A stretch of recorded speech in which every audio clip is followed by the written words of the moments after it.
hustle got to be strong in this industry, as in any other industry. So good morning from Tifton, Georgia. What we're going to do is we're going to answer some questions that you guys have asked. And so before I begin, if you have a question, leave it in the comment section of this video, and I'll get to it as soon as I can. If this is your first time on this channel, this is the first video you watched, try to look through some of the playlists or some of the previous videos. Check out the titles, see if any of those titles might have the answer to the question you might be having at the moment.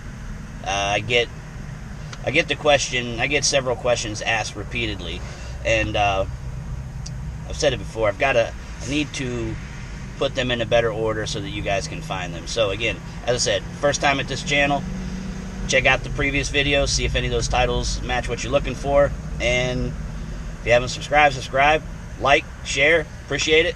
So yeah, let me get to the questions. So this first question, he's basically getting ready to get into the industry. The name is Joe M. Fellow Steelers fan. That's right, Steelers! Anyhow, so he's saying they got somebody offering him a job that will pay between 90 cents and $1.10, and the owner pretty much pays for everything, and he's offering a 50-50 split. And Joe's wanting to know if that's a fair deal. That's more than fair. That's surprising that he would do a 50-50 split where he's paying all the expenses. I don't know if he's brand new to the industry. That's like the guy I first started off with, driving for the fleet owner. I paid for gas though, but he started off doing a 75-25 split, which is like, I've never heard of anybody else doing it. And he was brand new to the industry, so he didn't really know. And at the same time, he had really crap vehicles, so he was just trying to scrape a penny up. He was just one of those guys that had his hand in a million things, just trying to make a buck off everything, and it accumulates into, money that he's happy with. So that would be the first thing I would look into. Has he been in this industry long? If he has, does he have any other vans that has drivers in them? If they do, or if he does, and there's other drivers that you can talk to that work for him, ask if you could talk to one of them and just pick their brain. Try to find out how many miles you're getting a week. Is it truly 90 cents, between 90 and $1.10, and they're getting 50-50? Because you think, half of the 90 obviously is 45, and you're getting a flat 45 and no expenses come out besides your living expenses. Yeah, that's a great deal. That's better than most fleet drivers out there. So yeah, it's a good deal if it's legit. So I would advise you to look into it a little better, make sure he's not brand new to the industry. Is he under his own authority? So he's saying it's ranging like that, so it sounds like he's probably with a smaller carrier. So just find out what carrier he's working with. Is he doing his own loads? Just look into it a little more, because it sounds great on paper, but you got to get the miles, consistent runs, and is it truly being paid? What kind of, what's the equipment like? Are you going to be driving a broke down piece of crap that's going to break down all the time? So just a little more research. That's my advice, just to verify all those things. And then, yeah, if you don't mind, if you're watching this and you do that, hit us back up and let me know what's going on. All right, next question. This is from Lewis Harris. He says he spoke with a dealership about a ProMaster. They want to sell him one new, but he's not sure because it'll cost more than what I want to pay a month. So should I start with a used one? If so, how old should I go? My belief is that if you can find the right used one, I would definitely go used, because the vans depreciate so fast. Ideally, find it within the warranty range, which is like 60,000 miles for a Transit. I don't know what it is for a ProMaster exactly, but see if you can find one that's just got 20,000, 30,000, 40,000, because just that few of miles, that van will have depreciated a ton, and you will get a pretty significant discount on that right off the bat. So yes, I would try to find used. Buying new, especially right now, the prices are so high, they're not really trying to deal much because they don't have many vans out there right now, new ones, because of the chip shortage, let's go Brandon. Tell the people go Brandon. So just take your time. You got to be patient, man. That's one of my my biggest concern about you guys that are trying to get into this industry right now. It's really not a good time. I mean, one, you got gas prices are extremely high, and then you've got all these parts shortages. So there's not a lot of vans out there. You know, they're not putting them out on the lots to sell them right now, so you don't have much choice. So obviously that means it's a seller's market. So you're going to get raped if you try and get it, no matter how good your interest rate may be. So just be patient, man. That's my biggest advice. Be patient. Continue to look.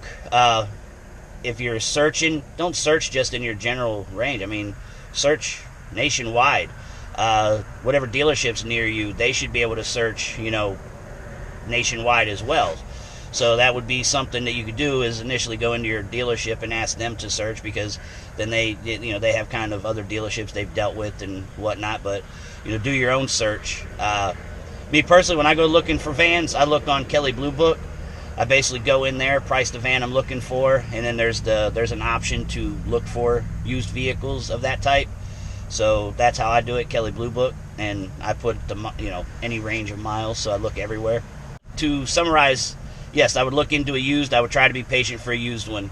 As I said, when I first got my van, my first van, I should say, I kind of rushed into it, and I didn't know shit about buying a van. So that's another thing I would suggest is if you don't already have a good understanding of the process of buying a van, I would research that, because there are certain tricks that they're going to try to play on you, and if you know them ahead of time and you stay focused and stick to your guns, which the major thing is, just real quick, just a quick overview.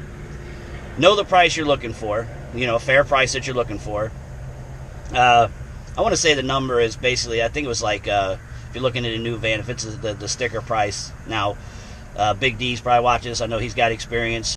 Well, hello everybody, it is I, the one, the only, Big D.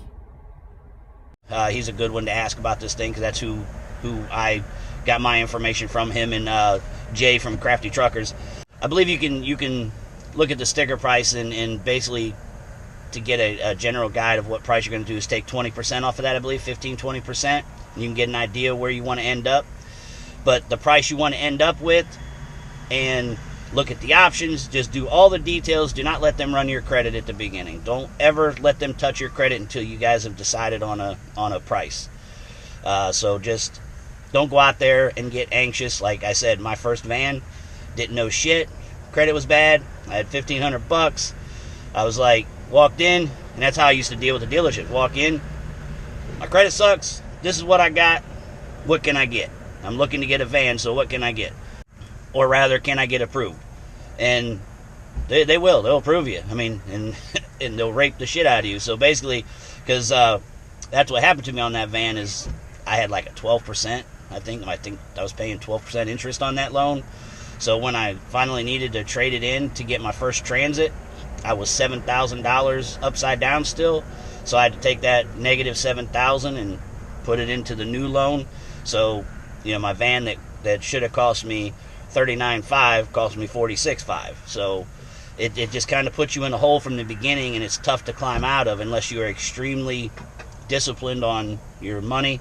So don't do it. Don't be in a rush. That's basically my advice to you right now. Don't be in a rush. Look for used and be patient, especially right now. Tell the people go Brandon. I don't know how to pronounce this name. Devonay, Devonnae, Alexander. But he's asking, what is your opinion on reefer vans? Do you think they're worth the extra investment? And I don't have much experience with freight dealing with reefer vans. On the boards that I deal with, I don't really see anything for it. My understanding, what I've heard the most as far as reefer required freight, is Landstar and FedEx Custom Critical. Now, if you can find a private account, or you talk with Custom Critical or Landstar, and they feel like they can run you pretty good, yes, it's worth it, because they do make way better money per mile than just a regular van does. So if you can, so the answer to that, and B, don't hear just yes and think that I'm saying yes, go buy a reefer van. Please listen to what I'm saying. If you can find the right situation needing and requiring a reefer van, yes. So do your due diligence. Call these places, talk to them, talk to drivers that have, try to find drivers that have reefers. Maybe they've got drivers with Landstar and Custom Critical that they're willing to allow you to call. But yes, do your due diligence, because just regular expediting, no, reefer isn't worth the investment. Because I think those are like, I think for the van and to get that stuff put on, I think you're looking at like over $100,000 investment. There was somebody at the expo this past summer, and that's what I think they have a reefer unit, and they had somebody there that deals with those, and like you have like I think they're saying like a 6 to 8 month wait alone on brand new reefer units, and then you're paying over $100,000 for the thing.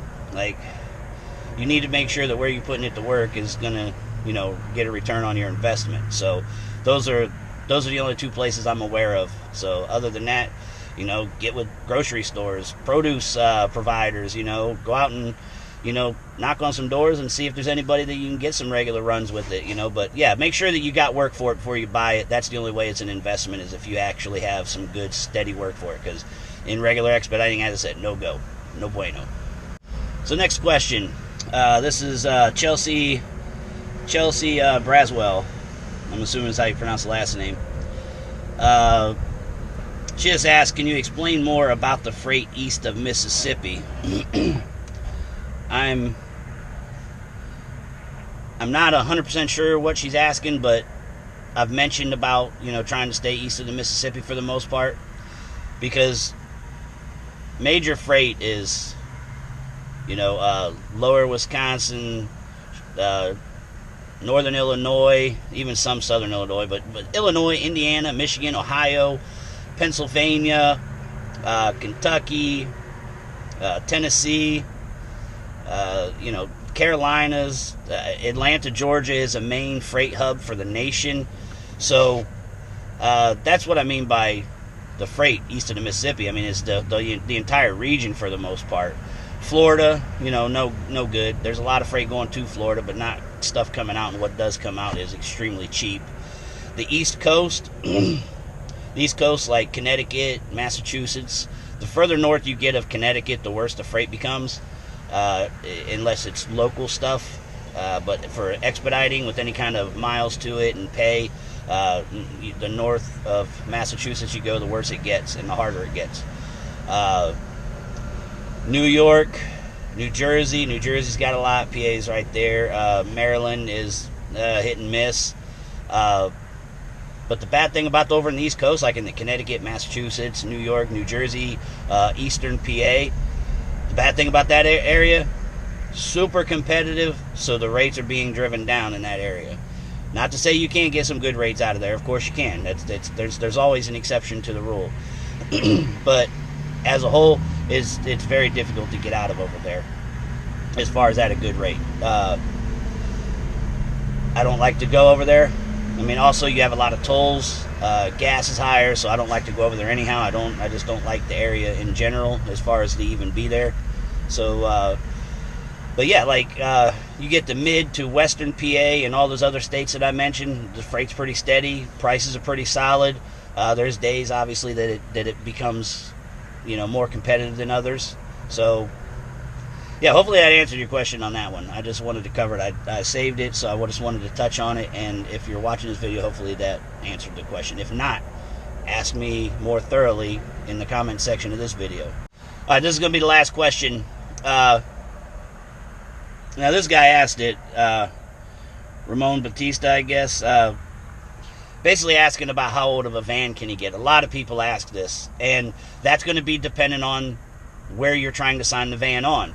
And this is something I'm going to touch more thoroughly in a video coming soon, is buying the van and putting it on somewhere, because so many people are buying a van, then scrambling to find insurance, scrambling to find a carrier to put it to work with, And so that's totally wrong. You know, don't do it that way. To find out how old of a vehicle you can get, you need to find a carrier first. Yes, there's a ton of carriers that is telling you they're going to give you all kinds of miles and all this good stuff, but do your research on the carriers. Call about your insurance, and then see what van you're able to get. I mean, because there are companies out there that will take cargo vans still. That'll take no matter what age it is.